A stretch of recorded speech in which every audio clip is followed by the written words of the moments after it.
Movie की शुरुआत में हमें आइसलैंड के पहाड़ी इलाके को दिखाया जाता है, जहां पर बहुत ही तेजी से तूफान चल रहा था। यहाँ पर काफी सारे घोड़े रास्ते से निकलकर गुजर रहे थे। इसी बीच उन्हें अपने आगे कोई चीज दिखाई देती है, जिसे देखकर वो घोड़े वापस लौट जाते हैं। साथ में हम देखते हैं कि वो चीज तेज तेज सांसें भी ले रही थी। फिर सीन शिफ्ट होता है और हम काफी सारे भेड़ों को एक फार्म में देखते हैं। तभी उस फार्म में भी उसी तरह की कोई चीज आ जाती है, जिससे घबराकर वो सब भेड़ें दूसरी जगह पर आ जाती है। लेकिन इसी बीच एक भेड़ बाकियों से पीछे रह जाती है और जब वो यहाँ पर आती है तो उसकी हालत काफी खराब होती है। इसके बाद वो सब भेड़ उस चीज को यहाँ से जाते हुए देखते हैं। फिर हमें उस फार्म का मालिक इंगवार और उसकी वाइफ मारिया को दिखाया जाता है। यहाँ पर हमें ये पता चलता है कि वो दोनों शहर से काफी दूर पहाड़ी इलाके में रहते हैं। फिर इस मूवी का चैप्टर 1 शुरू होता है, जो पिछले सीन से कुछ टाइम बाद का सीन है, जहाँ पर इंगवार भेड़ों के पास जाकर रोज की तरह उन्हें घास डालता है। तभी हम देखते हैं कि उसके घर पर एक डॉग और एक कैट भी है। फिर हम देखते हैं कि उसके घर पर कई भेड़ें अपने नए बेबी को जन्म दे रही होती है, जिसमें मारिया उसकी हेल्प करती है। रात को डिनर के समय इंगवार न्यूज़पेपर में देखता है कि अब टाइम ट्रैवल पॉसिबल है और इसके ऊपर केवल थ्योरी ही लिखी गई है।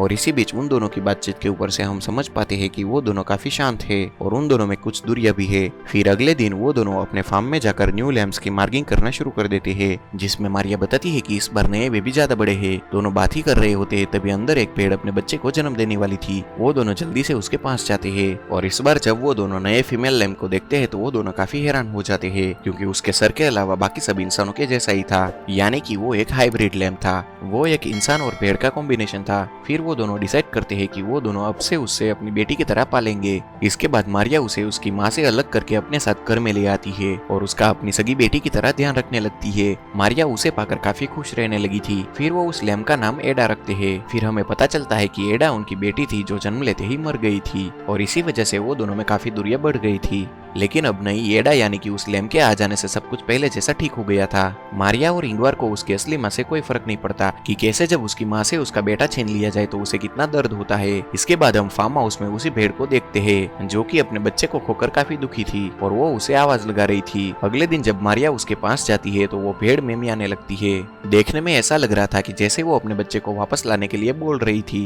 ये देखने के बाद मारिया समझ जाती है कि वो क्या मांग रही है, लेकिन उसे कोई भी फर्क नहीं पड़ता है और वो वहाँ से चली जाती है। शाम के वक्त मारिया एडा को अपने गले लगाकर घूमने लगती है। इंगवार भी उसे देखकर कुछ भी नहीं कहता है, लेकिन वो कहीं ना कहीं जानता था कि ये सब गलत है, लेकिन फिर भी वो मारिया की हाँ में हाँ कर देता है। अगले दिन इंगवार फार्म में जाकर देखता है कि उस भेड़ ने अपनी रस्सी तोड़ दी है और वो वहाँ से गायब है। दूसरी ओर मारिया घर के बाहर देखती है कि वो भेड़ विंडो के पास आकर अपने बच्चे को आवाज लगा रही थी। तभी वहाँ पे इंगवार भी आ जाता है और दोनों मिलकर उसे फार्म की ओर भगा देते हैं, लेकिन फिर भी वो भेड़ वापस घर के बाहर आकर चिल्लाने लगती है। दोनों उसकी आवाज से परेशान होकर विंडो के शीशे ही बंद कर लेते हैं और बिल्कुल उससे अनदेखा कर देते हैं। अगले दिन मारिया ट्रैक्टर से अपने खेतों की ओर निकल जाती है और इंगवार अपने फार्म में काम करने के लिए चला जाता है, लेकिन इसी बीच वो घर का गेट बंद करना भूल गया था। फिर जब वो लोग घर आते हैं तो उन्हें एडा कहीं नहीं मिलती है, जिसकी वजह से वो दोनों काफी घबरा जाते हैं। इसके बाद वो दोनों उसे घर के आसपास ढूंढने लगते हैं, लेकिन वो कहीं भी नहीं दिखाई देती है। फिर वो पहाड़ की ओर जाकर देखने लगते हैं। काफी आगे जाने के बाद उन्हें एडा अपनी असली माँ के साथ मिल जाती है, यानी कि उसकी माँ ही उसे यहाँ पर लेकर आई थी।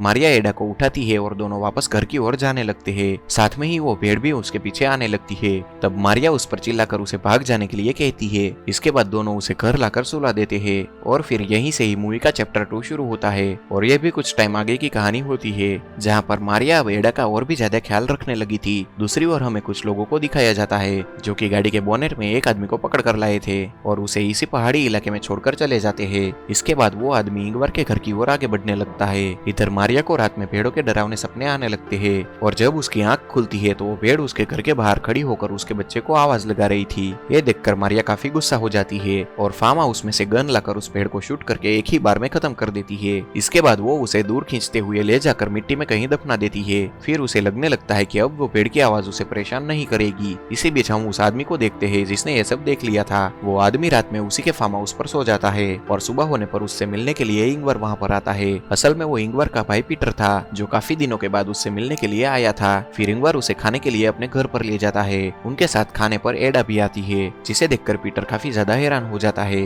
उसे कुछ भी समझ में नहीं आ रहा था कि आखिर ये सब क्या चल रहा है। वो उस वक्त तो कुछ भी नहीं बोलता है, लेकिन बाद में वो इंगवार से पूछता है कि ये कैसे हो सकता है। उसे ये सब काफी अजीब लगता था।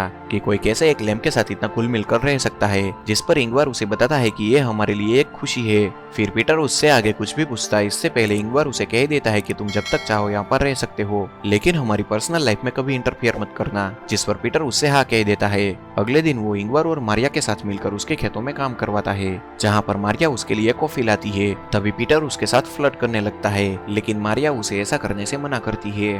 वो उसे कहता है कि वो एक एनिमल है, ना कि कोई इंसान, और तुम उसके साथ इतना घुल मिलकर क्यों रह रही हो। ये बात मारिया को बहुत ही बुरी लगती है, लेकिन वो उसे कुछ भी नहीं कह पाती है। फिर अगले दिन तीनों मिलकर पुराने केबिन को साफ करने लगते हैं। इसी बीच पीटर को एक म्यूजिक ड्रम सेट मिलता है और वो उसे बजाने लगता है। एडा उसे ड्रम बजाता हुआ देख लेती है। इसके बाद वो उससे भी घुल मिलने लगी थी। कुछ देर के बाद पीटर उसे केबिन के बाहर की घास तोड़कर खिलाने लगता है। तभी हम देखते हैं कि एडा वो घास खा रही है। तभी वहाँ पर इंगवार आ जाता है और ये देखकर उससे बहुत ही गुस्सा आने लगता है। फिर पीटर डिसाइड करता है कि वो उसके इस पागलपन को दूर कर देगा। वो देखता है कि इंगवार और मारिया सो रहे हैं। वो एडा को अपने साथ बाहर घूमने के लिए ले जाता है और साथ में वो फार्म हाउस से गन भी ले लेता है। वो घर से काफी दूर जाकर उस पर गन पॉइंट कर देता है।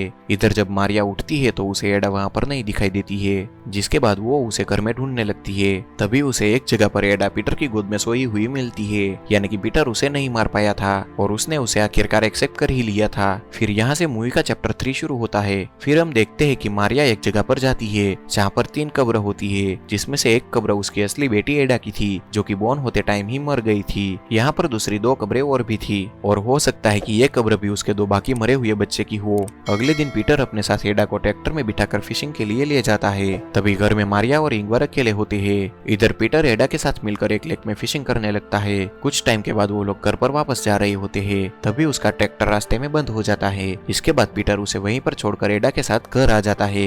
घर आकर वो इंगवार को ट्रैक्टर के बारे में बताता है कि वो खराब हो गया है, जिसके बाद वो तीनों मिलकर ड्रिंक करते हुए मैच देखने लगते हैं और साथ में मिलकर डांस भी करते हैं। एडा इन सबसे परेशान होकर बाहर आ जाती है। वहाँ वो देखती है कि उसका डॉग किसी चीज को घूर रहा होता है और जब एडा भी उस चीज को देखती है तो वो काफी ज्यादा डर जाती है। जब वो डॉग उसकी ओर जाता है तो वो चीज उसे बेरहमी से मार देती है। फिर एडा जल्दी से उससे बचकर फार्म हाउस में आ जाती है और अपना चेहरा शीशे में देखने लगती है। इसी बीच हम देखते हैं कि उसकी गन फार्म हाउस से गायब होती है, जिसके बाद एडा जल्दी से भागकर अपने घर में आ जाती है, जहाँ पर इंगवार को ज्यादा ड्रिंक के नशे में नींद आ रही थी। बाद में वो उसी के साथ बेड पर लेट जाती है। साथ में हम ये भी देखते हैं कि एडा उसी चीज से अभी तक डर रही थी। दूसरी ओर हम पीटर और मारिया को किचन में देखते हैं। तब पीटर उसे एडा की असली मॉम के बारे में बोलकर ब्लैकमेल करने लगता है और पूछता है कि क्या तुमने एडा को बताया है कि तुमने उसकी असली मॉम को मार दिया है। जिसके बाद मारिया उसे चालाकी से एक कमरे में बंद कर देती है, क्योंकि वो नहीं चाहती थी कि एडा को यह सब बात पता चले।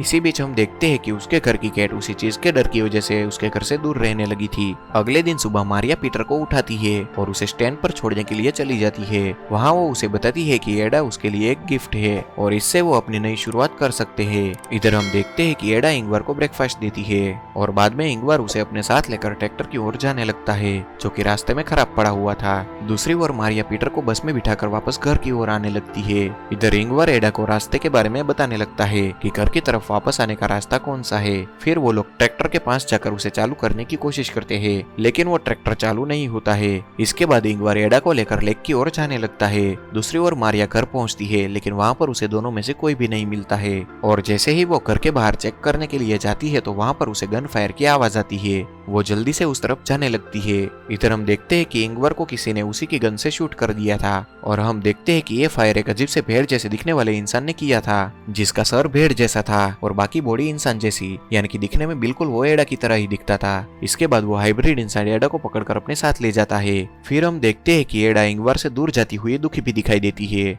लेकिन वो इंसान उसे अपने साथ लेकर चला जाता है। जब तक वहाँ पर मारिया पहुँचती है तब तक इंगवार मर चुका होता है और वो इंसान भी एडा को लेकर चला गया था। इंगवार की मौत से मारिया काफी दुखी हो जाती है और इंगवार से एडा के बारे में पूछने लगती है कि वो कहाँ पर है, लेकिन वो उसे कुछ भी नहीं बता पाता है। इसके बाद मारिया खड़ी होकर एडा को चारों ओर ढूंढने लगती है, लेकिन वो उसे कहीं भी नहीं दिखाई देती है और असल में वो अजीब सा दिखने वाला इंसान ही एडा का फादर था, क्योंकि जैसे ही वो एक हाइब्रिड इंसान था वैसे ही उसकी बेटी भी एक हाइब्रिड इंसान पैदा हुई थी। इसके बाद हम समझ पाते हैं कि मूवी की शुरुआत में जो घोड़े किसी से डर कर भाग रहे थे वो कोई और नहीं बल्कि वो हाइब्रिड इंसान ही था।